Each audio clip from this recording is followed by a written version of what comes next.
Game over, man. Game over. Johnny. You're gonna need a bigger boat. Why so serious? Roll out. I am Iron Man. This is a tasty burger. Welcome to the In Session Film Podcast. Welcome to this podcast review for December 18th, 2023, and I'm JD Duran. And I'm Brendan Cassidy. Hey, thanks for joining us, everybody, for this conversation. What an exciting conversation this is going to be, because we brought on the podcast maestro himself. I knew that's what you were Ryan going to say. McQuade is back, y'all. Ryan, welcome back to the show. Finally, Ryan has come back to In Session Film. Yeah. What's up, boys? Okay, How's that it going? Maestro level is lessened just a little bit. Yeah. We'll bring it back to Jedi Master instead of Maestro. How Doing about this live from the Ely Cathedral as we speak. Let's go. Yeah, man. It's so exciting to have you back. You guys great to are be here. rocking it over there at Awards Watch, but Indeed. man, we love having you back here on the show to talk a little bit of Maestro, little Bradley Cooper, if you will. the Coops? Yeah, Cooper. I almost feel Oopsie like Jay poopsie. should be here as well, given his love affair of A Star Is Born. Well, maybe not. maybe you not. know, and I've heard Jay's opinion, and love you, Jay, but put you on ice for this one, buddy. We might have to reference Jay Ledbetter a little bit during this conversation. I'll just simply say that. I think so. Okay, I think fair that might enough. be the case. Fair enough. He'll be a ghost during this review, kind of like in All of Us Strangers. I was going to what say we he's know. he's the ghost, and He's Jamie Bell in this I conversation. don't. Okay, I was going to say if he's Paul Mescal, that's a weird sexual chemistry that I don't know if this show can handle. But speaking of weird sexual chemistry, let's talk about Maestro. Right? Let's talk about a Brad. little Maestro. Yes, directed by Bradley Cooper. He is back, starring, you guessed it, Bradley Cooper alongside Carey Mulligan and a few others that come and go throughout the film. But it's, a lot of this film is really a love affair between those two. Speaking of, if you're not familiar with Maestro, as I noted, it is a love story that chronicles the lifelong relationship of conductor-composer Leonard Bernstein and actress Felicia Bernstein. All right, let's go ahead and jump right into this. Ryan, it's so good to see your face again, to hear your voice. I know you're excited to talk about it. You wanted to be here. What did you think about Maestro? Oh, that smirk you have on your or face, man. For those watching on YouTube, you know what I'm talking about. For those listening, you should watch us on YouTube. So you can see Ryan's little, cocky smirk he's got here. He's ready to get into this one. Well, gentlemen, it's just wonderful to be back at In Session Film to Yeah. give the correct opinions on things. You know what I mean? Because I follow you Oh, guys.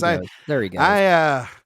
I see the letterbox and then the Twitter. So you already know where you're walking. I know where into. this is going tonight. I know what I've been brought into, and honestly, I love you guys to death. I don't care what you guys think, and I don't really care what anybody online thinks about this movie, because I think As you should. Who cares what other people think? It's what you think. exactly, because not to take this on a side tangent, but I am Ryan McQuade, and I love a That tangent. is what you do. Rabbit But hole, baby. JD will agree with this, and I think Brendan, you'll agree with this too. I think that it's fair to say that some people in this world, they want to win an Academy Award. Okay, maybe Yeah. that's a dream of theirs. Maybe that is not. It is not for. And you know what?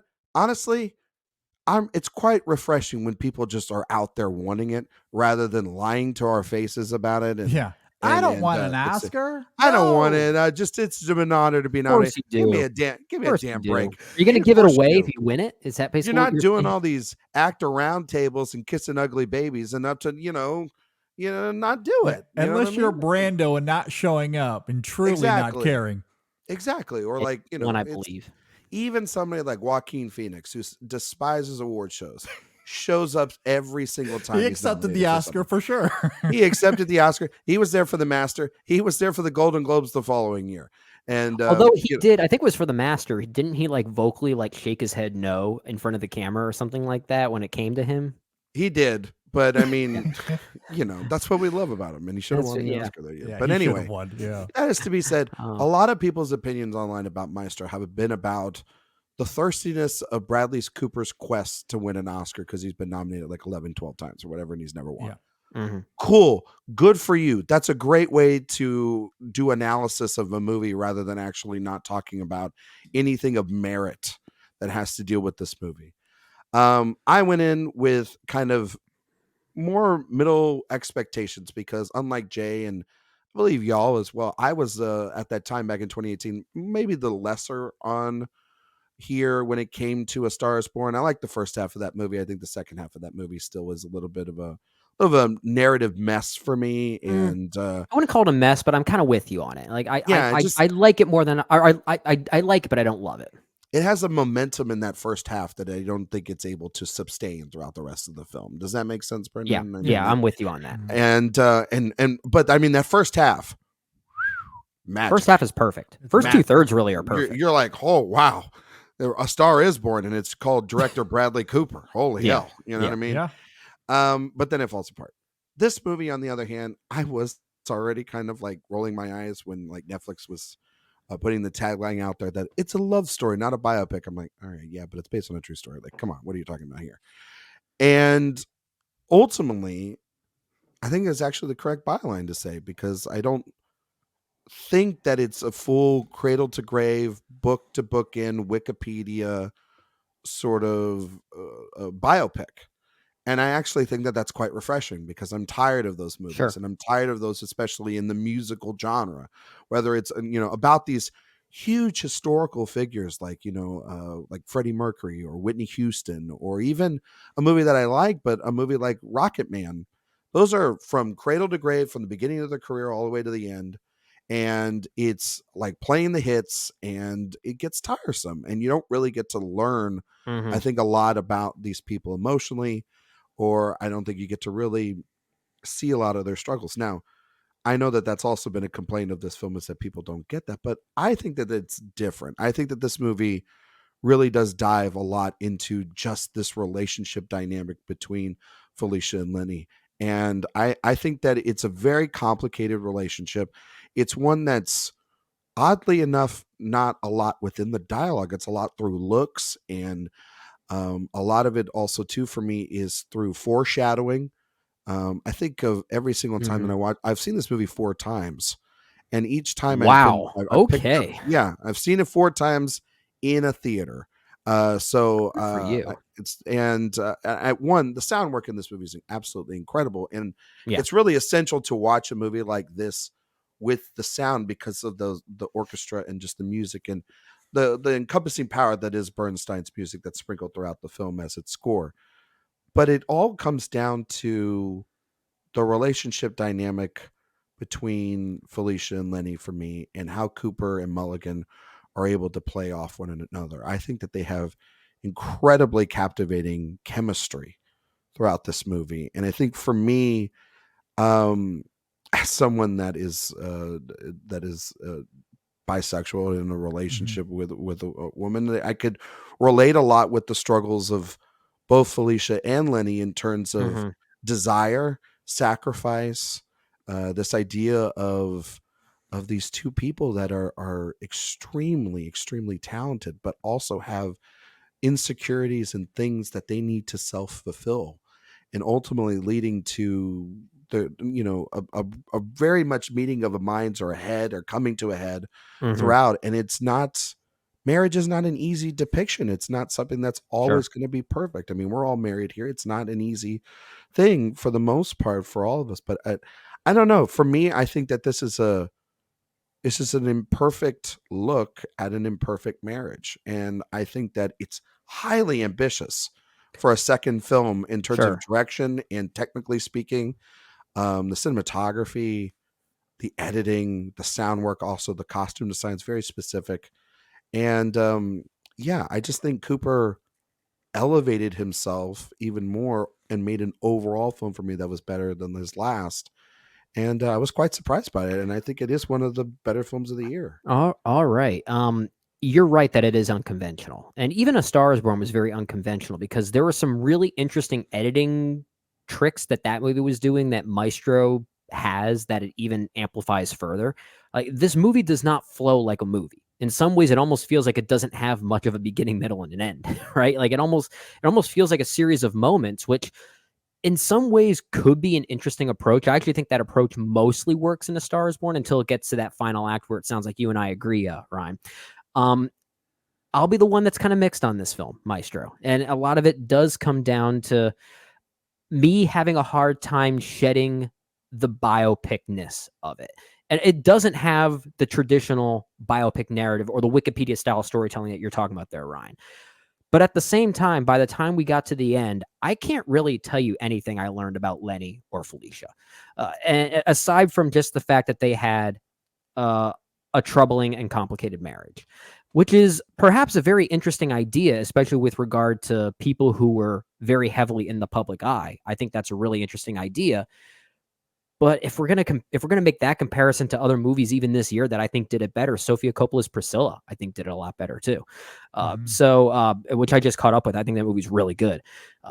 Maestro is a film I can appreciate the technical merits of, but I feel like it is really Bradley Cooper's way to try and capitalize on an existing human being for his own gain as an artist, which is what many conductors and musicians do. So maybe there is kind of a weird meta component to the film that could be potentially fascinating. I would actually love to have that conversation with Bradley Cooper to see if he was trying to channel his own inner Leonard Bernstein when making this movie.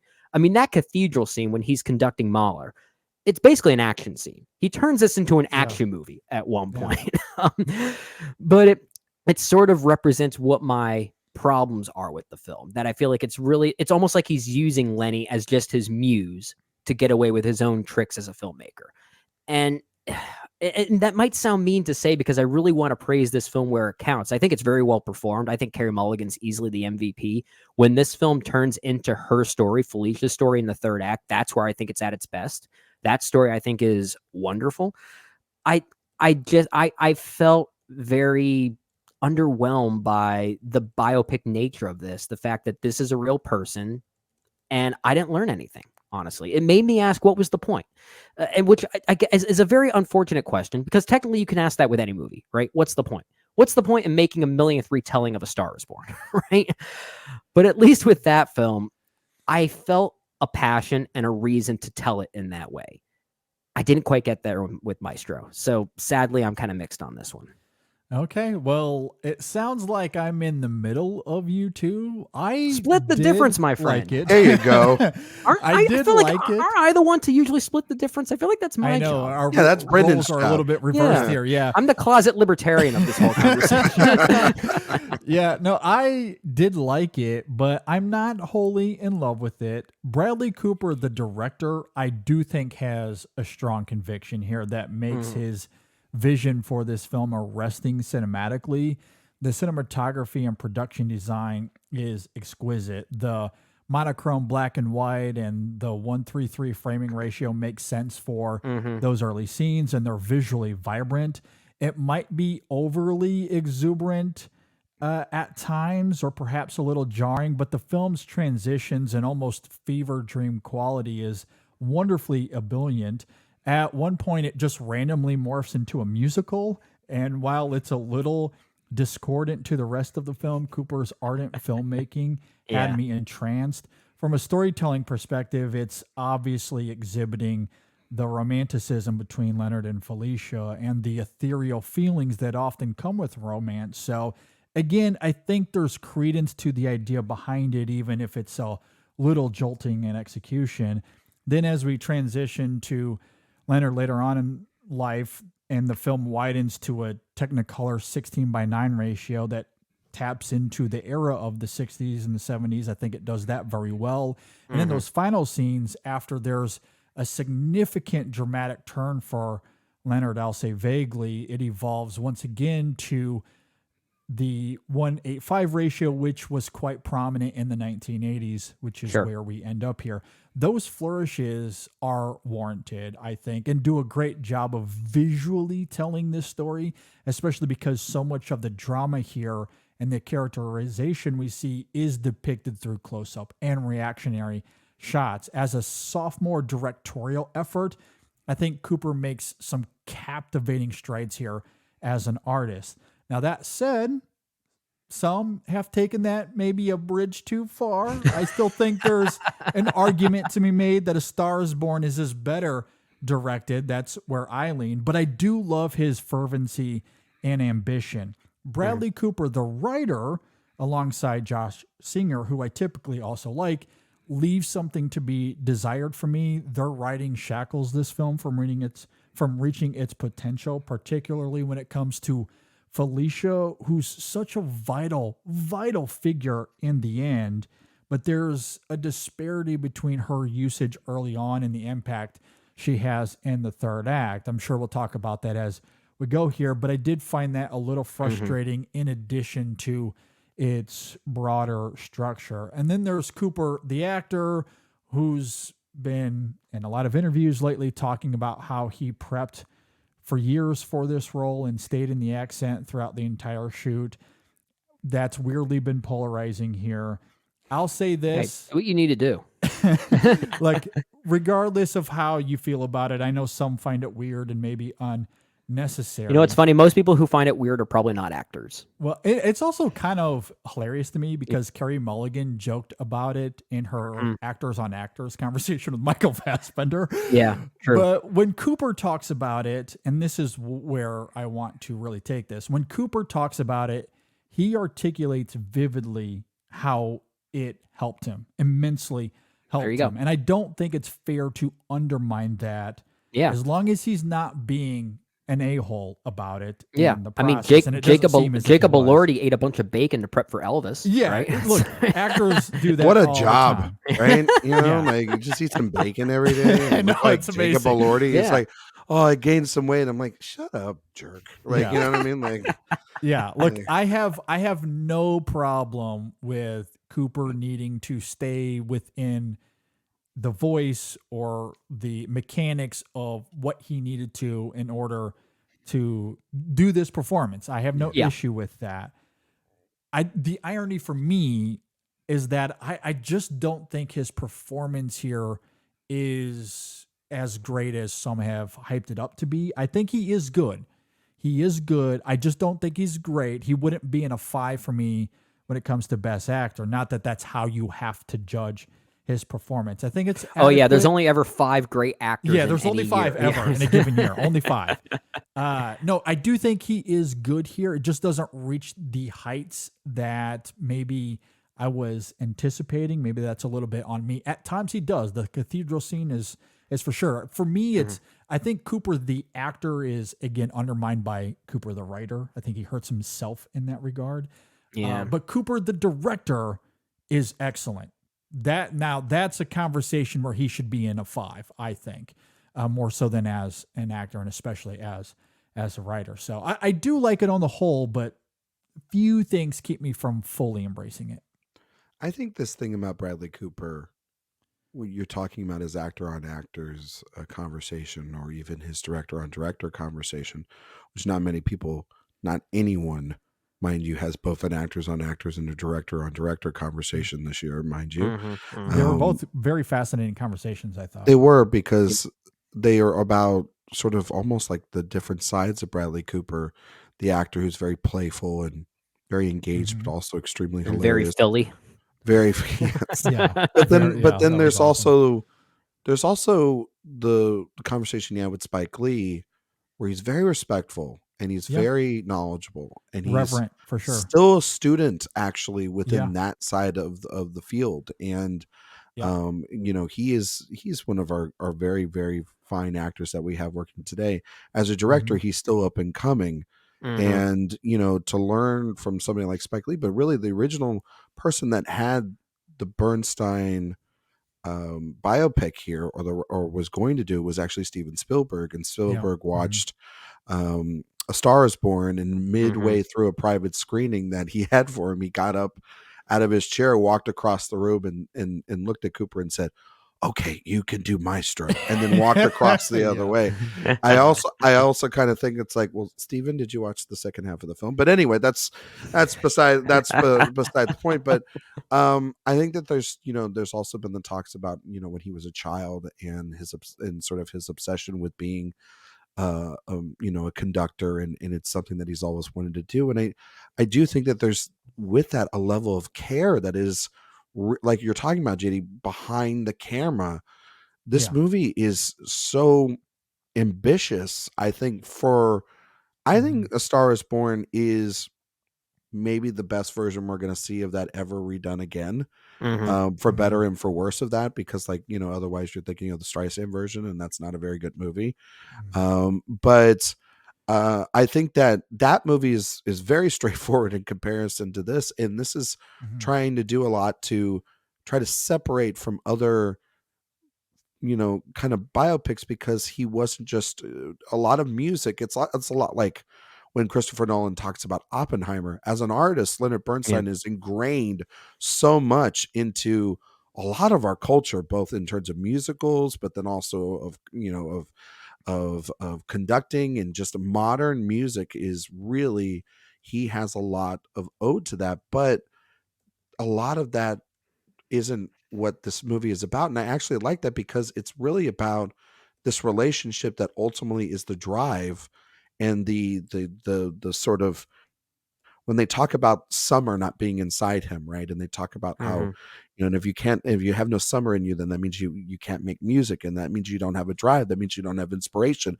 that means you don't have the heart to do this. And that she ultimately, Felicia, early on in those scenes where they are connecting as lovers, but then also as partners, when she says, "You don't know how much you actually really need me," and the awkwardness also of something like when she's tying his tie and talking about her father's coat, and these sort of telltale signs of this relationship that has always been there, or then the conversations that she has with her sister, or future sister-in-law, played by Sarah Silverman, and talking about her sacrifices, the sacrifices that she has to tell herself.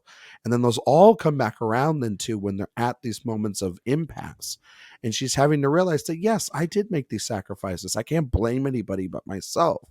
But the ultimate thing is, as angry as I am with him, I miss him terribly.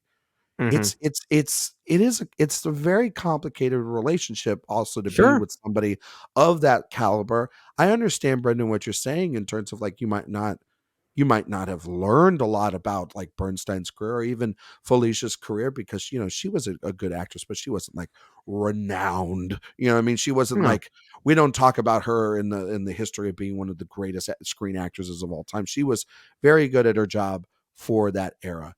But to me, it's not about them as artists as much as it is about how their relationship made them who they are. Yeah. And then subsequently how it made a family, and how those ultimate sacrifice, like this is a movie about sacrifice, and having to deal with that. And then the duality of living in that sacrifice when he has to, I mean, one of the scenes that breaks my heart is when he's walking down the street with Matt Bomber, his former lover, who he's had a relationship with, and he's realized, I have children, people can know me down the street. And when they have a moment of actual, like, I want to take care of you, I love you still deeply, we both have families, he's thinking about the person that might have seen him on the Edward R. Murrow show, rather than just actually being in the comfortability of his own skin. Yeah. And he unravels from that, and then their marriage unravels. And then ultimately, by the time that it's put back together, tragedy, but succumbs to them, and yet through that tragedy, they're able to find peace again, and that connection again. I think through Mulligan and even Cooper's performance, I like Cooper's performance a lot in this movie. I think this is I think he's good. I think it's some of the best work he's done in a very, very long time, because it's deeply committed. And I think Mulligan also brings a lot of great things out of him when they're together. I don't know. The complexity of their relationship. There's just enough of it, because I do agree there are singular moments where that screenplay is not as strong, but I think their performances are able to elevate, and the direction moves it pretty much past all those problems. It's a performative movie, and I think it's at its best when it's performative, not just as an actor showcase, but as a showcase for Bradley Cooper. And while I did sort of criticize Bradley Cooper, the director, for really just taking an existing person and using it to flex his filmmaking muscles a bit, I'm glad that he's at least having a chance to do this within his filmography to, better those skills for future films, because I do think he'll have more refined films down the line. But given that screenplay and the way that these characters talk about these things about sacrifice that you're getting into, Ryan, and I've used this saying a lot with a lot of films lately, especially this year. I kind of wish this was a silent film. I really do. And maybe not even a silent film. Like, I actually would have loved if Bradley Cooper just gave this the full-on Rocket Man treatment and basically turned it into a musical, because I think there's so much. That could have been good. Yeah, I think and that's. I'm trying to be careful with that, because I'm not trying to criticize this movie for not being something I wanted. I don't like to do that. If anything, given the fact that the narrative here, I think, leaves a bit to be desired for what I think it is going for, but there is so much from a performative angle that I do think is potentially able to communicate those things, as well as Bradley Cooper, the director. I think he's able to turn this into almost like a musical tone poem to make us sense those things that you're talking about, Ryan. And if maybe that was the choice, I mean, there's any way that you could do this, but if maybe that was the choice to turn this into something else like that, I probably could have gotten on this film's wavelength and really embraced the sheer bombacity of the conductor-like bombacity of Bradley Cooper's direction. Like, I could see him as a director just waving that baton behind the camera when he wasn't on screen with someone. Like, he's probably having a ball doing that, sweating like every conductor does. But I think the script makes it a missed opportunity because of the way that characters are forced to carry conversations to make that more literal, if that makes sense. But I do like a lot of the aspects of what this film is going for, because technically there's a lot here to appreciate. Yeah, I want to circle back to something you were saying a moment ago there, Ryan, as it relates to the writing. And that's where I feel the tug and pull of this film the most, because there are elements to it I love. It's also, as I noted earlier, where I find the film the most frustrating. I think the film has a similar issue foundationally as something like Rustin, as we talked about a few weeks ago, in the sense that it's at times a little too broad. The script might not be Wikipedia. I don't know if I could go that far, because Wikipedia I would describe that as, that's usually pulling from someone's accomplishments, a Wikipedia page. This film is not doing that, for better or worse, but I do think it is a little bullet pointy still. There are scenes here in certain aspects of Leonard's life that I think are a little undercooked, despite some genuinely striking moments individually. I admire Cooper and Singer leaning into the complexity of Leonard, but it's a little disjointed at times and maybe a little rudimentary in places. The Leonard-Felicia relationship is poignant and entrancing in its drama. I kind of love that we learn little of Bernstein's career as a composer and conductor. Yeah, there are, of course, scenes that invoked some of his bigger successes, but in each of them, it's still about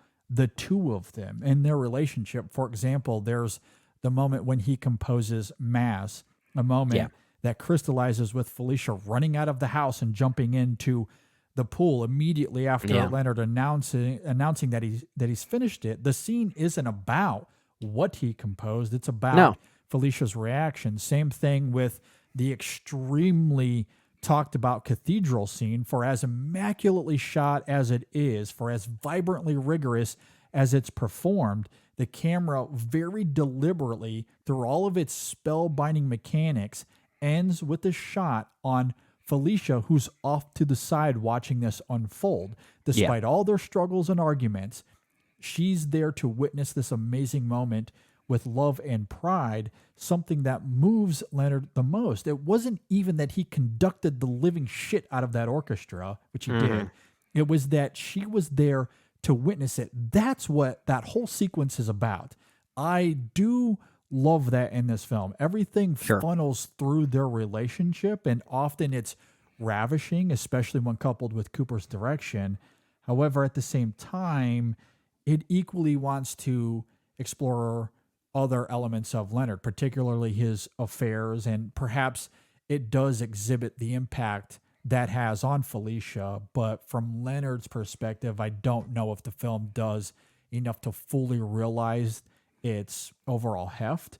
It just doesn't quite get there for me. It Yeah, almost same here. teases. We understand there's more to Leonard, but yeah, the film But you do doesn't- sense doesn't it. quite- Like you quite do make it. sense it because the performances are good enough at providing the emotionality that's needed. Yeah. And maybe that's why I wanted to see maybe something like a silent film, because if you take away the writing, you take away the dialogue, sometimes you can convey more by conveying little, right? Because you could sense more and actually allow your own perspectives to shape how you feel about those characters and what they might be going through, and that adds a level of ambiguity and nuance. And maybe the movie just needed a little bit more of that. I don't know.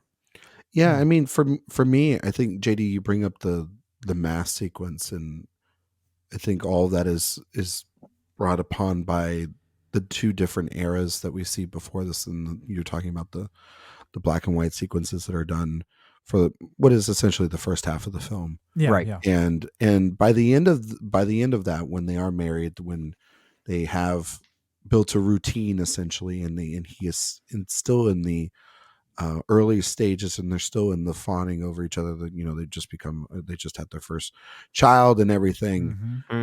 Even though by the end of that, he is telling her essentially, I've given up a lot here, Yeah. and I'm losing my inspiration, which is my freedom, essentially, not just as an artist, but sexually as well too, and she essentially says, well, we can't have that. Like, it's not Yeah. conveyed like, and it's not like how I'm spelling it out, but that's how the movie explains it, because then it jumps forward in time. It jumps about 15 it feels like about 15 years or 16 years into the Yeah. future. Which Um, I like the jumpiness of the film in a weird Yeah. way. Like, it's a very uniquely edited movie, and I know a lot of people have called out the editing. It's very unconventional. Like, it almost feels like you're reading a photo album or something Yeah. like that, and turning between series of moments or something. and you lost some, and you lose time, because when Right. you have you found photos and you just kind of stuff them in there, and Yeah. no, but I mean, by that time, his messiness, he's reached the pinnacle of his career, right? He is renowned as this even bigger genius than when they first met, and he is Leonard Bernstein by this point. Yeah. And it is in large part because he is having these rolling affairs. There's a brief moment at their party at their house where one of the guests of his manager or whatever, that's a former lover there, to sort of like scoffs at him, being like, what do you mean? Like, who cares about your family? You don't care Yeah. about your family. You're not being honest within yourself in this moment here. It's all a charade. And then, of course, there's the Tommy character, who is there's the right before she jumps into the pool, she's not the inspiration for the completion of mass anymore. She's been put to the side, replaced, asked permission to bring his lover there to their house, and using their daughter as a conduit to be like, well, they're young enough, they would like each other. Like, Yeah. and she sees right through the bullshit. And then by then, Yeah. when what I think is great about Cooper in the mass sequence in the box, once again, we see Carrie Mulligan's face from the side, right? It's her side reaction to seeing not the concert, not the opera, that is a big part of his career. It's this big achievement. Yeah, that's She's a great looking, shot. She's looking Yeah. at the betrayal of the husband that she has built, and that they have built this relationship, holding the hand of another that is there at that point. And by then, she's had enough of it. She's walked away. I think then the confrontational scene at Thanksgiving, while there's also some moments of really great humor of like Cooper Snoopy. walking in about Snoopy, and That is Snoopy hilarious. walking Just back. in the Who left background, Snoopy in the just go by. vestibule? You know what I mean? Yeah. Who abandoned Snoopy? You know what I mean? Like, it's really great stuff, but the frustration, and also learning about how she's gone through similar love stories in the past, or love affairs, and how he's had to put up with it, but it's all built up to this point. And then again, it goes back to, she says something in there like, you have this coldness in your heart. You suck and drain everything out of us, right? And Right. she calls him cold. By the if you listen to it, you might not be able to hear it on the first go around, but if you put on the words, when he embraces her at the Ely Cathedral after this monumental performance, she realizes in that moment that someone that she knows, this is the person that she knows, this person giving her 100% body and soul. She realizes in that moment, and she says to him, I know my husband, I know who you are. Yeah, You but don't it's almost have like he malice in was. your heart. It's almost like he was shocked that she was even there. Exactly. I Yeah, think he is. I mean, he's the one then by the end trying to the ball's entirely in her court again. sure. Because he's the one that it suggests that the family comes back into. And she talks about her arrogance, but she talks about missing him. She talks about, yes, I've made, I have to accept who he is, and I've had to make these sacrifices and everything, but ultimately this is my person. This is the person that I want to be with. And then of course, Yeah, completely when her illness and everything happens, well, the rest of his life doesn't matter. yeah, The affairs stop, the music stops, because the only thing that matters is to him. And honestly, there's a moment when Cooper runs into the room to check on her, and it's very playful. He's like, "Where's the doctor?" And "Where's the patient?" And but she's so weak, and he's holding on to her. And through nonverbal cues, the kind of ones that you're kind of mentioning there, Brendan, for yeah, me, it's that of in Cooper's face of regret and of wishing that the love of his life Yeah. stays one more moment, that all those moments that they were apart, it's it's like he knows that the time is so precious. And of course, as a conductor, though we learned through Lydia Tarr, Leonard Bernstein's person last year, his Yeah. mentor, time is such a valuable thing to these individuals. And you don't really realize how much time with your loved ones that you have until it's about to be gone. And there is Yeah. a sense of then by the end, those last 20 minutes, while some people have, or last 10 minutes, I guess you could say, where he's teaching, but the fire or or everything is still not at the same, where he tries to go back to being the party, but it's empty. It's an empty vessel. Like it's not the same. Like he's like, yeah, I can hear music, but it's just not the same.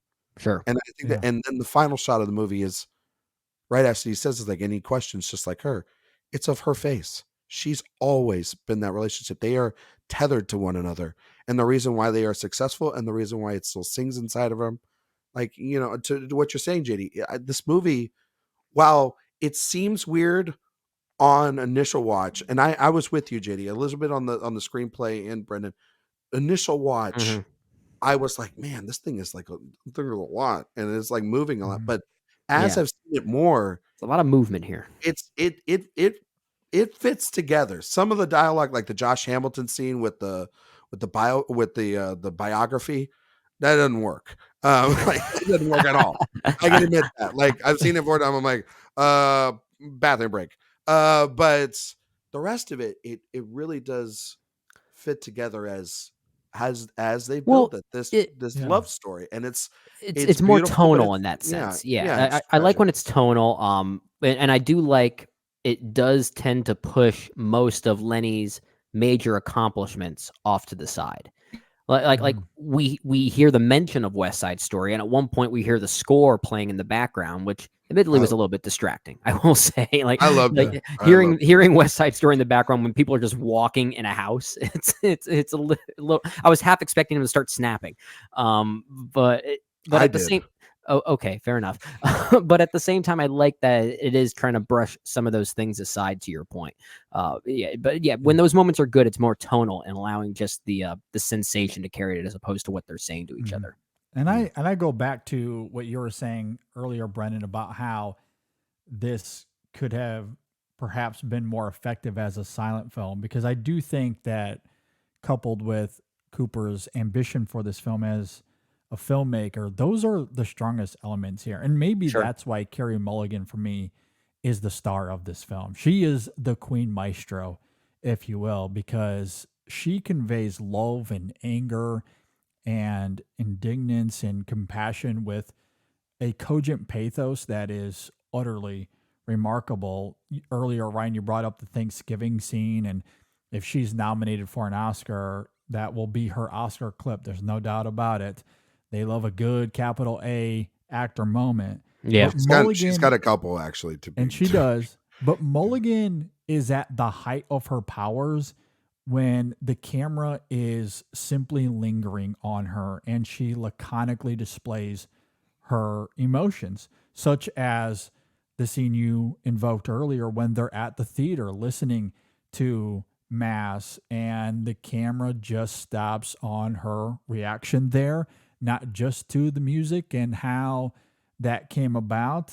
We saw her reaction a moment ago when it was finished, but of course, Leonard's actions there in the moment, you just see so much emotion, the range of human capacity, all in Carey Mulligan's performance there without her having to utter a single word. And then there's the third act of this film where she truly becomes the lead in many respects, and she's absolutely devastating. Sometimes it's her dialogue, some of it is her pale appearance, but mostly it's these little gestures, such as what she does with the toilet paper, or it's the little inflictions in her facial tics that's just so heartbreaking. I think of that moment where she's just lying there on the bed looking at the window and the camera just sits on her for a good 30 seconds. Yeah. And it is affecting. It's almost as affecting as anything we see in All of Us Strangers. It's that good. Like her performance here, mostly in her nonverbal cues, and there's a lot of them. It's incredible. To me, that's the Oscar. That's what should be the Oscar clip. Yeah, I'm because with you. that's when she's at her best, not when she's screaming and yelling. And look, there's nothing wrong with those scenes. She needs to convey that anger. I get it. Yeah, absolutely. But she's at her best when she's having a direct nonverbal relationship with the camera. And Cooper knows that. And he utilizes that to his he capitalizes advantage on that many times here. Yeah. Yeah, I mean, he capitalizes it even early on. The giant foreshadowing of when Lenny takes Felicia to see Matt Bomer's character, David, perform, and the sort of surprise David with Felicia, right? And how the sort of selfishness already there that we see of Lenny with his relationships and sort of flipping it within, not thinking about the person that he's technically with at that time, right? Which is David. Yeah. And the person that he's having an affair with, which is Felicia, which then plays exactly like that is in the second half, and how stronger she is.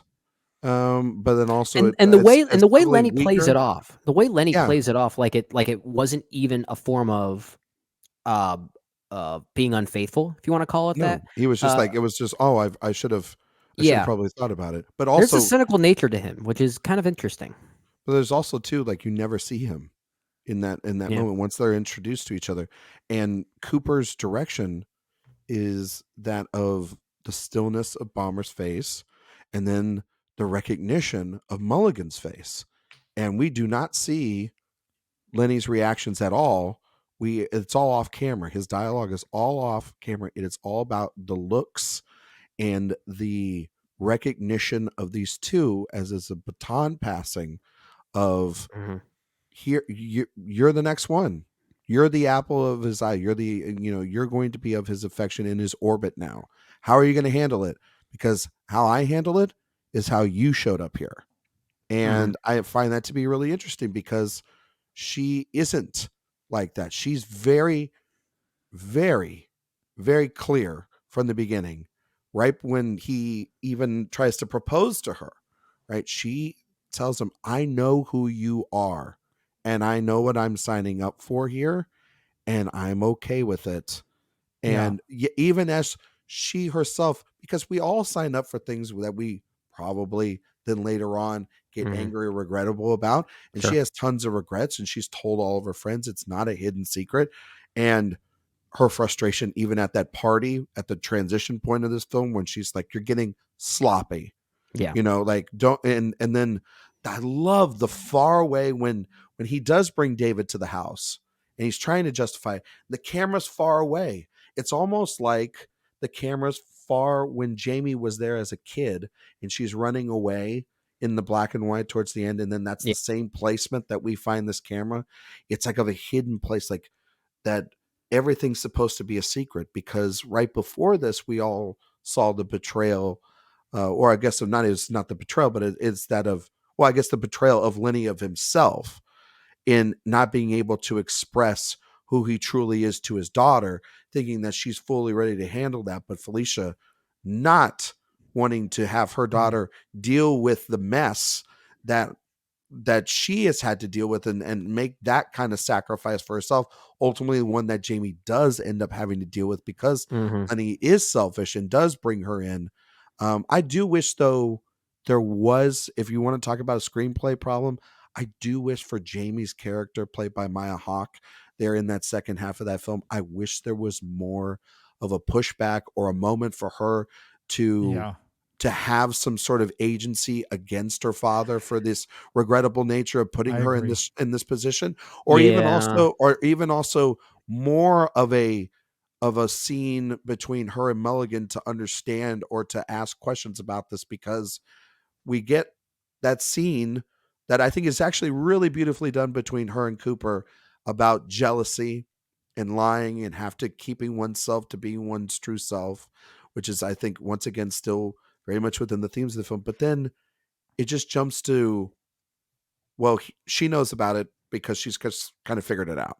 And I wish that there was a little bit more there for that character. Because by the end, she's essentially, by the end, everyone's all kind of forgiving each other and moving on because of Felicia's condition, especially her. She's the one in the bed taking character, running the skit. She's basically playing the second parent at that point by the end of the film. And I wish she just had a little bit more, if that makes sense. We probably feel that way simply because it's Maya Hawke and she's such a commanding presence. Well, I think also yes, but I think also that character is set up in the middle of this interesting power dynamic between her parents in this tractor beam of complex tractor beam sci-fi movie all of a sudden.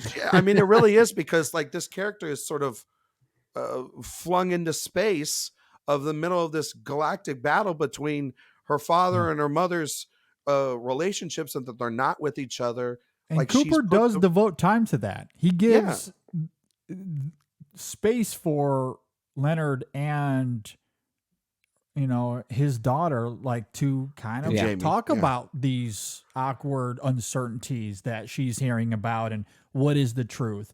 Like, it's not as if Cooper is ignoring that completely, but I do agree it's not.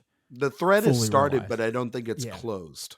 Yeah, You know and, what I mean? and to speak to something you said earlier, Ryan, about Felicia, you noted that she's almost aware of what she's walking into. I think what's really great about that moment and that idea is how it gives weight later on in the film, because I think her entire relationship with Leonard can be summed up in the exchange she has with Leonard's sister Shirley when they're having lunch together, and she says, "It's my own arrogance to think I could survive on what he could give." Yes. That's a really great line here. I don't always love how the film depicts the contrast of Leonard, but I do think it's vivid enough, especially from Felicia's perspective, that you feel the weight of what she's saying, coupled with Mulligan's performance, of course, and how she conveys that dialogue. But that is a really great moment that kind of brings it full circle to what you were saying there earlier. And I do love the attention to detail there. I don't love the bullet pointy jumping around stuff all of the time,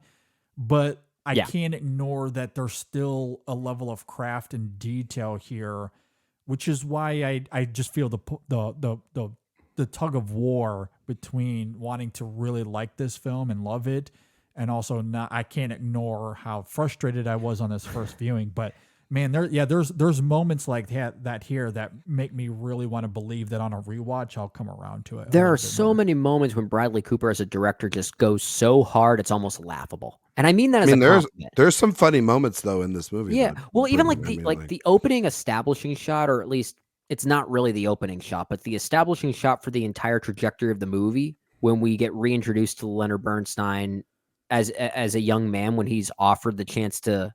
The Carnegie Hall sequence. Yeah. And the way the camera just like follows him and zooms all over the entire cathedral hall to the conductor's stand, all the way back then, like a roller coaster ride. It almost feels like a chandelier dance. And then as he walks back, it edits perfectly right into when he's about to walk onto set stage at Carnegie Hall. It is so showy.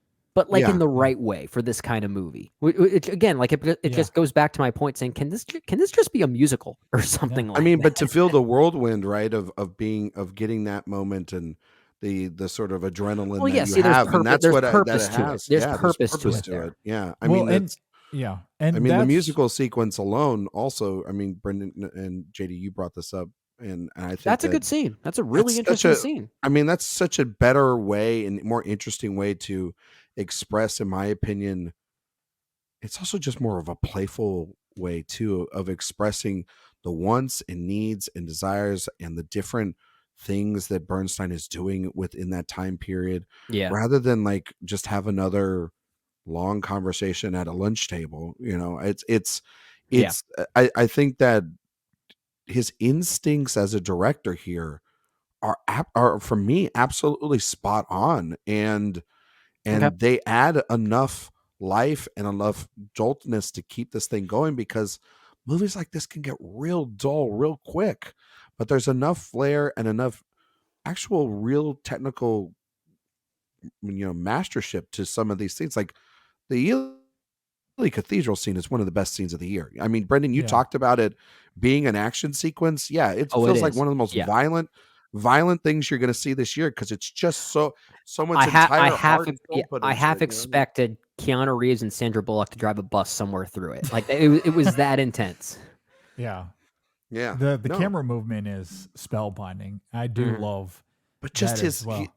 I mean, the fact that they had to go back and reshoot it again, but then I've just listened to tons of conversations with Bradley Cooper about Yeah, this. he's talked Yeah. about it. Yeah. He's Yeah. been everywhere, and I've been lucky enough to go to a couple events where there was a Q&A that I was able to, in Yeah. a press Yeah. conference I was a part of, and hear him sort of like talk about how, yes, this 6.5 minute sequence. It's not easy to do, folks. Like, it's not just somebody can pick it up and do it, Yeah, it's but mostly all one take too.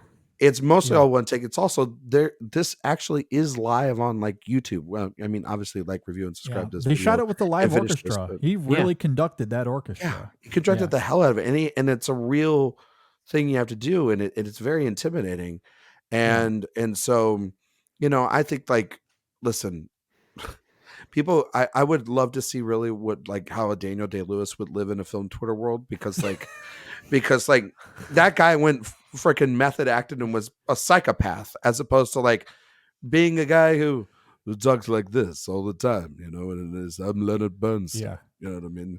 He would And get the same treatment. Or if he didn't, it just, maybe it would indicate just how hypocritical film Twitter can it be. really is. sometimes. Like, I mean, Well, it's his thankfully process to get in yeah, there. Yeah. most characters that Daniel Day-Lewis has played, they probably don't exist at a time when film Twitter is even a thing. So his method acting would be like, I don't have a phone. I don't have technology. So Yeah. I mean, well, and that's why I wanted to reiterate that Bradley Cooper, the actor, I still think is very good here. You certainly can't question his commitment. I mostly think the writing limits how deep his performance can go, but it is wonderfully garish and spirited. It is quite engaging. I admire not just his commitment, but as we've been talking about, the level of detail in his performance as well as his direction. I mean, that is what's so enthralling about the cathedral scene. He embodies Leonard in such an engrossing way that's extremely moving to watch. Again, I do love how it's about the emotion of the romance between him and Felicia. That's ultimately how it crystallizes. But the lead up, the build up to it is genuinely sensational. And I think that's what's interesting about the marriage of Bradley Cooper, the actor, and the director when you hear him talk about this, because in that first go around, he was so caught up in the mechanics of it and in the acting that he wasn't free enough for the conducting to come through, and it felt very manufactured. Yeah. And the orchestra, or at least some of them, were very vocal about that to him. So they went back and reshot it, and he allowed himself to just kind of fall into the rhythms of being an actor, like living in those details in a true and honest way.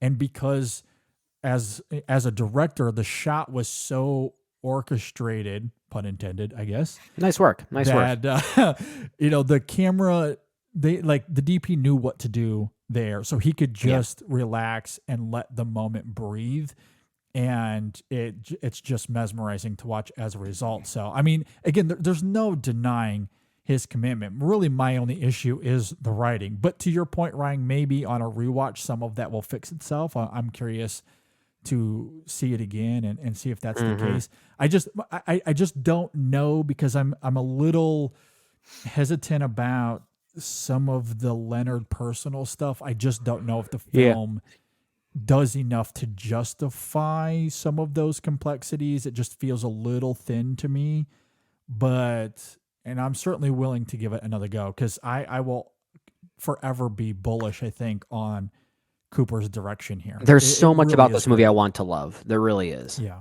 for sure. Yeah, it's a good one. I think you guys. Good one. I think it's one that We got a trio of opinions here. I love it. I'm telling you. I think if you guys give it a little bit of time, and here's the other thing: you guys are watching a lot of movies. You're cramming a lot of stuff right now. It's like the end of the year and stuff, and some movies. You know that's why sometimes when I do my end of the year list, I usually like to not do any rewatches unless I feel like I need to, because I feel like a top 10 list should be the way you feel in that moment, because they're meant to evolve, they're meant to change. So it's fun to do that exercise again, like 5 or 6 years later. It's like, oh my god, I put this at number 5. This should be at number 1, or I put this at number 3. This is like number 40. It's like I'm telling you, Brendan. I've had a lot of time, and I've seen a lot of these movies ahead of time, and I've been moving stuff around, and I'm like, okay, great. I have no idea what my top 10 is now. Good job, Ryan. You really just boxed yourself into a corner. I will Good say, job, dude. I'm not going to say it now. I have a top 10 that I'm very happy with, to the point that I just want to stop doing the homework because I just want to hold true to this one. know. But it's like at the same time, I want to do these rewatches a few years later to think, or at least to see what will change. Because I like when things change. I like how this is it's meant to be a snapshot, right? It's meant to be what it is at this moment. Yeah, or you can just be like me, and my number one's pretty clear, and maybe. I feel like mine. You mean Cocaine Bear? Clear. Cocaine Bear is your number Cocaine one. Bear. Well, I mean, come on. I saw The Flash. All right, guys. Like, come on. Exactly. Yeah, the more I think about it, the more I think The Flash might be worse than Cocaine Bear. Yeah, it is. Though Cocaine Bear is not much better. I mean, like, that's just. Anyway, do you guys have any final thoughts on Maestro? Well, speaking of of Cocaine Bear, there is a great cocaine sequence in this movie with like Bradley Cooper. It's truly one of the more hilarious. Like I'm telling you, this movie is like really funny. That's why I did. I brought up Cocaine Bear just to find this through line here. I'm telling you, like when he's holding the little tray and he's like, "Nope, I'm just gonna hold it up here for you," and it's just raining down on my head, and like Snow or the Snoopy in the vestibule, or the insane 2 needle drops that he has at the end of this film with REM and I think it's Tears for Fears. Just there's some wild stuff in here that also I kind of just like. I kind of liked it as a director being like, you know what? I'm gonna throw a little bit of the kitchen sink here at times and see what sticks. And ultimately for me, like I kind of admired the ambition of it. I felt like as much everyone talked about A Star Is Born, and I felt like in comparison to that movie, this is far more open and that feels far more buttoned up of a movie. And I know that it probably works better as an overall movie for some, and this is more of a technical exercise probably. Well, with some really great performances, and I still think both screenplays are not my favorite of the year. They probably won't be in my 5. I will say this to your point there. I do think A Star Is Born is a much better movie and maybe even a better directed film for the most part, but Maestro is at least more consistent in its convictions. I will at least give it that. And I honestly, this was the rush I had, and to just let everybody know, I was very privileged to see this in New York for the New York Film Festival premiere at the David Geffen Hall, which Bernstein opened up late in his career. And they said it's going to be the only movie that they ever premiere at this theater. And the Dolby Atmos sound with this movie was on par with 2 other films that I think have immaculate sound work in the Zone of Interest and Oppenheimer in terms of theatrical experiences I had. And this movie just kind of encapsulates you technically. Yeah. And Jay, our friend, always is like an admirer of the technical craftsmanship. Now he's not a big fan of this movie, but because I think he's sort of on the same wavelength as you, Brendan. Yeah, I wanted to reference having him. that question. I wanted to reference him because one of the things he talked about in his Letterboxd review, and I don't want to quote him since he's not here, but he talked about feeling like a lack of motivation to tell this story. And I do sense that, which is my biggest problem with the movie. It feels more like a movie that's motivated by filmmaking as opposed to Leonard Bernstein, if that makes sense. No, I do kind of agree with him on that. And that's maybe the counter argument, even though I used it as perhaps a praise. Because you don't see any of his accomplishments here. Right. Like if you don't know anything about West Side Story or Mass, like all of that is in the background. And I could see the argument where people find that as a criticism because we don't really learn anything about him or about his accomplishments, what makes him so special. We see him conduct and okay, that makes him unique, I guess, but what propels him to this reputation that he has? I don't know if the film ever really conveys that. The relationship he has with Felicia certainly has its strengths, few weaknesses, mostly strengths though. I think that part is great. It's mostly everything else surrounding Leonard's life that it teases, like some of his side quest or and again his career. Like the film teases those things, but it's not really about that at all. I don't mind that, but it's again, it's the tug of war of we're referencing it, but we're not really going to dig into it. I don't know if the film, like it's trying to have its cake and eat it too. I just don't know if it does. At least on that. That's fair. Round. I'm with you. Very much so. Last thing I want to say is I'm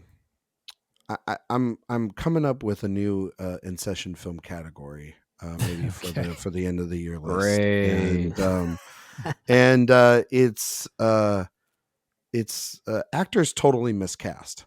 So there's two movies this year that have two performances in it that I sit there and I go, well, that's interestingly written character or has an interesting perspective, but man, is that person massively miscast. For this film, it's Sarah Silverman. Yep, that was exactly what I was thinking. Who is like just I'll take her over Timothy Chalamet and Wonka. Well, I was gonna say that my second one is not Timothy Chalamet and Wonka, who's not terrible and not bad. He's okay. He's just not Gene Wilder. But he's better than Johnny Depp. So let's say Johnny who? That's not saying much. But then obviously her counterpart is Shailene Woodley and Ferrari. I mean, like they're both just like, what are we doing here? Like the accents for both just out of bounds. Like what it almost takes you out of it. So I kind of just like closed my eyes when Sarah Silverman's in this film. I'm like, oh, somebody else is playing this part right now. Right, Bradley? There's somebody else here. So this movie is no movie this year outside of one, maybe two, maybe three, maybe four, are pretty perfect films in my opinion.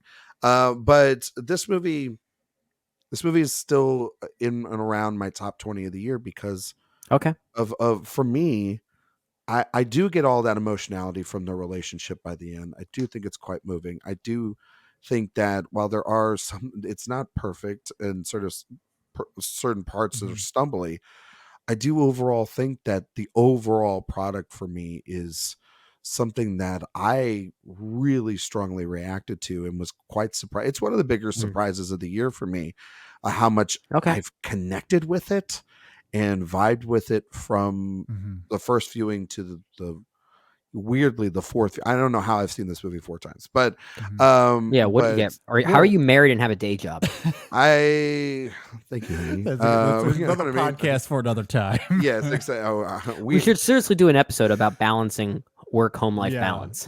I feel like that would be like Freud's last session. That would be my last podcast because like I'd be sitting on a couch and then the name of the podcast episode.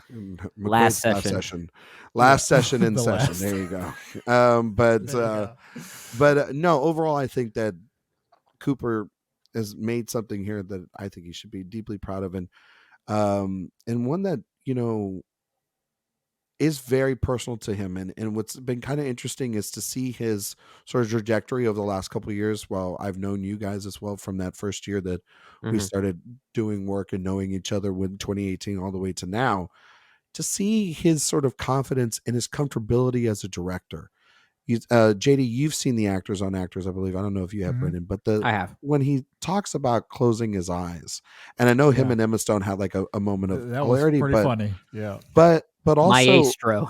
my Astro, That's which, all I you think know what I mean? about. I'm surprised I've only said it once on this episode. But with Maestro, which sounds like something else entirely, but I won't go there. My But when he closes his eyes, I feel like he's finding a sense of peace and he's finding a sense of clarity.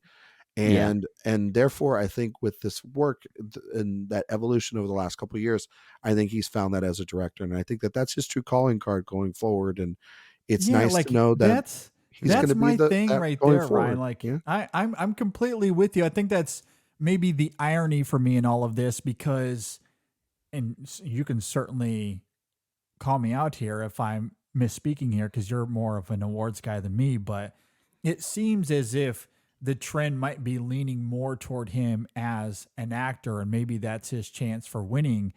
Yeah. But I think like the reason I love this film, and I don't know if this sounds pretentious or if it's a misguided interpretation, I don't know. Mhm. But what I really like about this film is Bradley Cooper, the director. Like his Yeah. technical proficiency here, the monochrome black and white, the various aspect ratios, the lingering camera on these performances, especially Carey Mulligan, is fantastic work. Absolutely worthy of being in consideration for best director. To Yeah. me, that's where he is great. Like I almost exclusively, aside from Carey Mulligan, because she's great and also deserves an Oscar nomination, but I Yeah. almost exclusively love it for the filmmaking prowess. Like I Yeah. truly think it is great. Say what you will about him as an actor, but the filmmaking, I will absolutely go to bat for. I think it's great.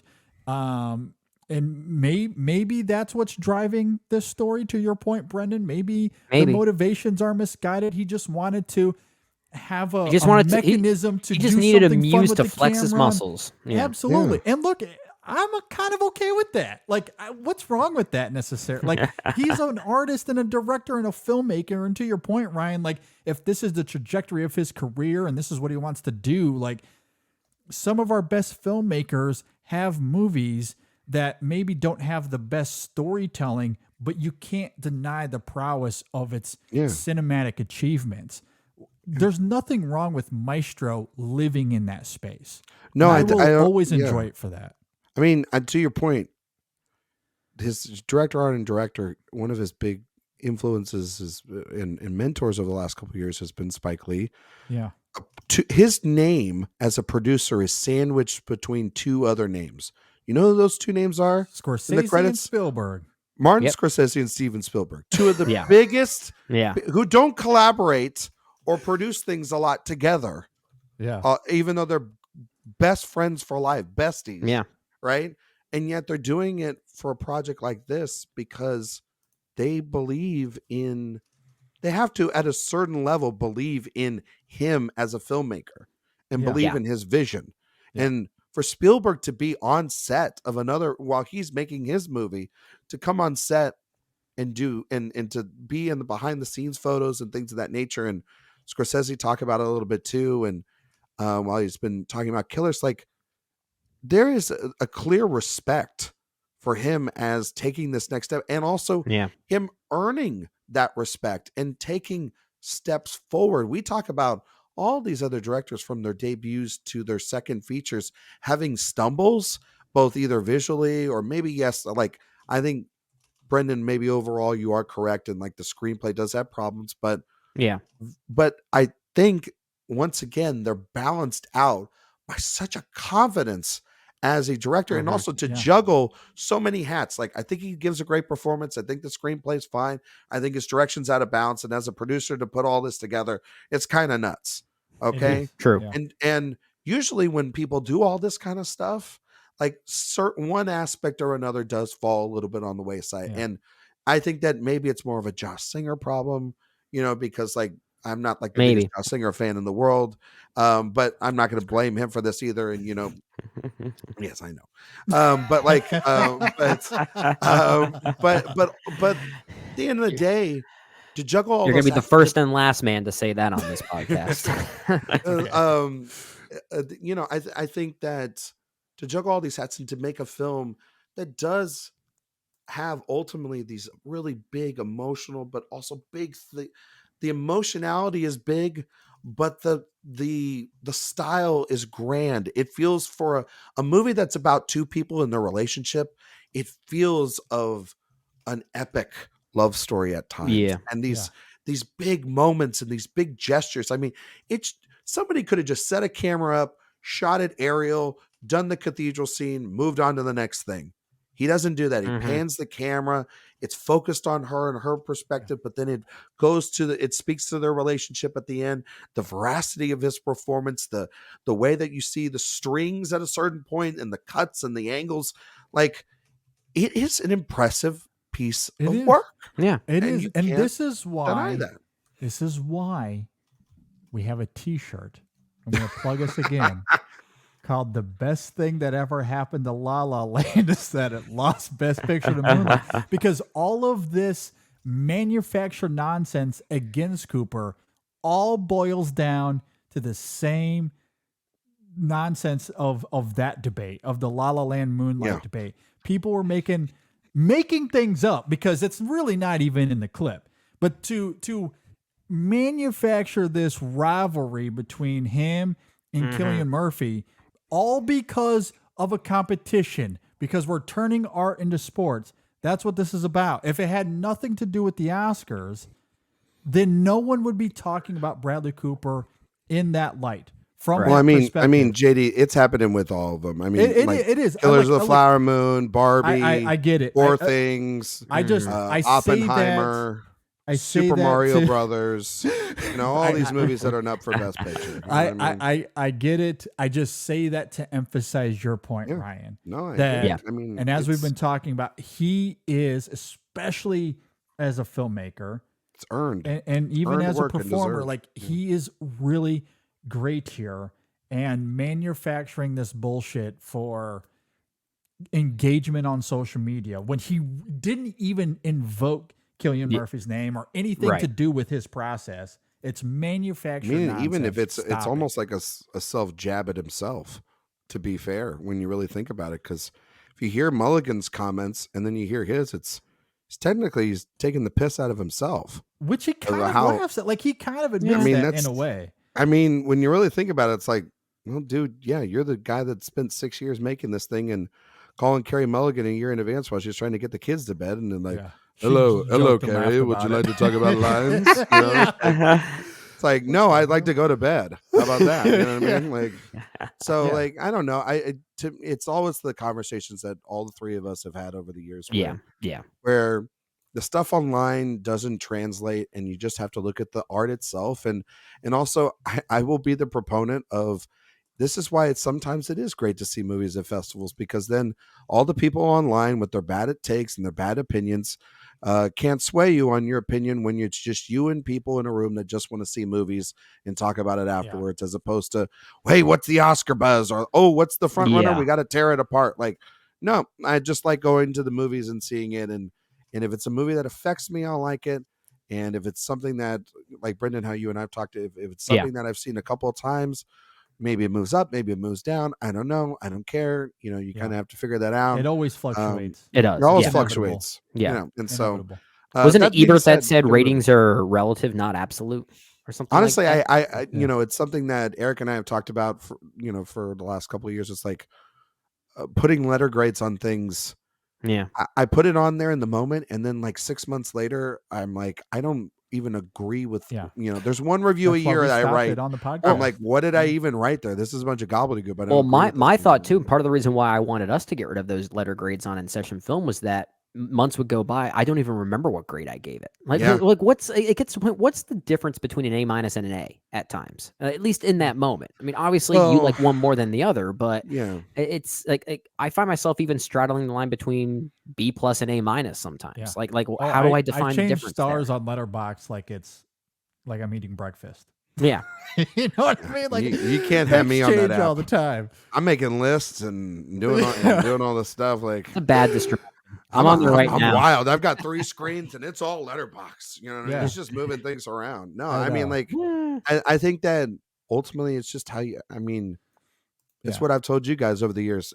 The conversations around movies are more fascinating when you're just talking about them, even if we don't agree with it. Like, Yeah. this is another thing that Jay says, and he's told me this for years, is that wouldn't it be a dull place if we all agreed on the same thing about movies and we've all had conversations and we've all had heated debates or just agree to disagrees over the years. And this idea online, it just doesn't exist anymore. And it doesn't exist more and more each day that you can agree to disagree on something, or maybe your favorite performance. Listen, I have had multiple years where my favorite film of the year hasn't even been nominated for Best Picture, let Yeah. alone even had a chance to win. So how about everyone just shut the hell up about maybe a performance that isn't their favorite of the year because it's not from this little thing that they want to happen, and just to remember that they're just awards. You can give your own They're just awards. You can awards. give the Brendans. You can give the JDs. You can get That sounds like a clearly cool. you Brendan's, I know, like That's that. you what know, you're give what you're describing is the In Session Film session. Award. Exactly. which Yeah. It's is what we do happening every very year. soon. Stay Yeah, tuned. and it's like subscribe. Shameless plug right there. Just listen to those because those are clearly better, and they're also just like the Oscars. They're completely subjective. They're just subjective. You know what I mean? Like Yeah.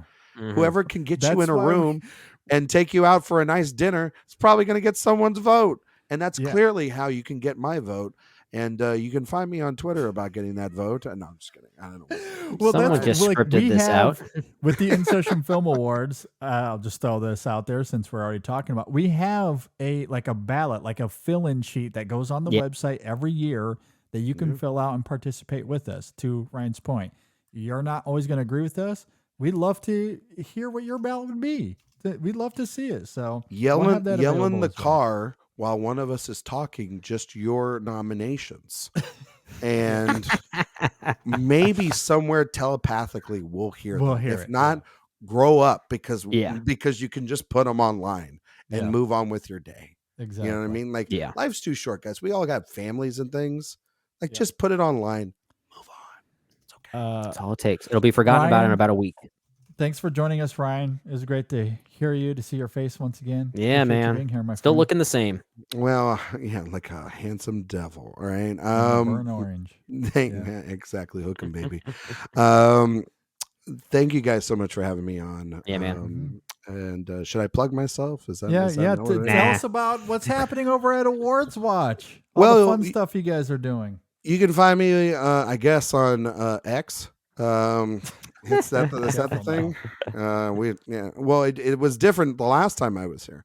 And That's true. Yeah, a lot has changed. yeah, I really screwed that one up, didn't I, guys? Yeah. I told him to buy, and man, I didn't think he would.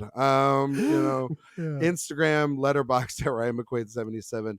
You can find all my work over at awardswatch.com.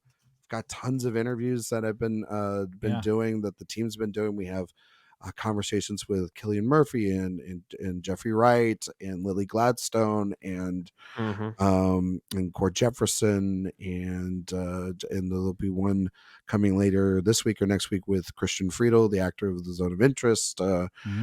There's tons of people that we've had. Griffin Schiller talked to Willem Dafoe and Ludwig Göransson for Oppenheimer. Todd Haynes and Charles Melton interviews, exactly, for May December. There's tons of stuff. It's always a lot of fun stuff. We have the Awards Watch podcast that we do weekly, which is just like us screwing around talking about the Oscars in a civil way rather than how people talk about it online. We try to look at it objectively the best we can.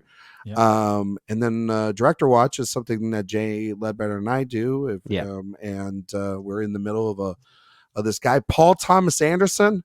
I don't know if you've heard of him. He's all right. He's pretty good at his job. Yeah. JD and Brendan have got to come on sometime next year. For sure. We've got a lot of great JD and Brendan and I know we've got the schedule planned out, and there's some really good stuff that I think these guys would like to come on for. For sure. Alrighty. Let's plan that. What else? I mean, Just go over to the website, sign up for the newsletter, find us on Twitter, be civil to one another out there. It's the holiday season. And some of y'all grow up. Like seriously. There's the bumper sticker right there. Yeah, that's an old man sticker. Like, enjoy the holiday season. Grow up. There you go. There you go. Well, Put that on a T-shirt, JD. Yeah, that'll be the next one we do. Yeah. Yeah. Well, if you want to reach out to us, if you agree or disagree with anything we had to say here, you can hit us up on social media as well. You can search In Session Film, Facebook, Twitter, Instagram, TikTok. You can email us insessionfilm@gmail.com. If you're watching on YouTube, you can, of course, leave a comment below, like the video, subscribe to the channel, all that fun stuff. If you're listening on Apple Podcasts or Spotify, please rate and review us there. Really helps out the show a lot, and we do appreciate that. As we finish out here, do you guys have any final thoughts on anything? Ryan, I love you. Last word. Just Yeah. that's it. That's it. That's a good final word. Yeah. That's You it. guys are the best. Brendan, I love you. Stubble for life. Everyone tells me JD, that they like it. I usually don't like to keep stubble, but I guess I have to do it now. You guys are do it so. now. You know, last time Too much salt and pepper going on here. You know, I it's gotta sad. tell It's- you, I shaved a couple weeks ago, and I looked like a pubescent boy.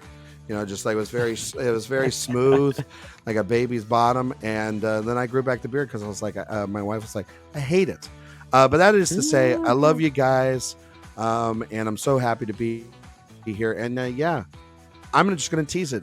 I'll be back soon for the In Session Film Awards. Yep. And Jay, Wait, you will? I didn't okay that. Oh yeah, well, too late. I'm already back, and it's on the record, and it's going to be great. We're going to talk about tons of movies, a great year of movies, and I can't wait to be back with you guys. It's going to be fun. I said I'd be back. Hell of a And great damn it, year I'll for be movies. back. Yeah. And I promise I'll be back more, just as long as I'm not traveling around the world. I'm a busy man, guys, but You but are, I yeah. we know. always we have know. time for you guys because I love you guys, and you guys. Good I wouldn't stuff. be in the place if I was without JD and Brendan. They are the best, and Yeah, hopefully appreciate you're it, all man. listening and taking them easy on their takes, even when they're wrong.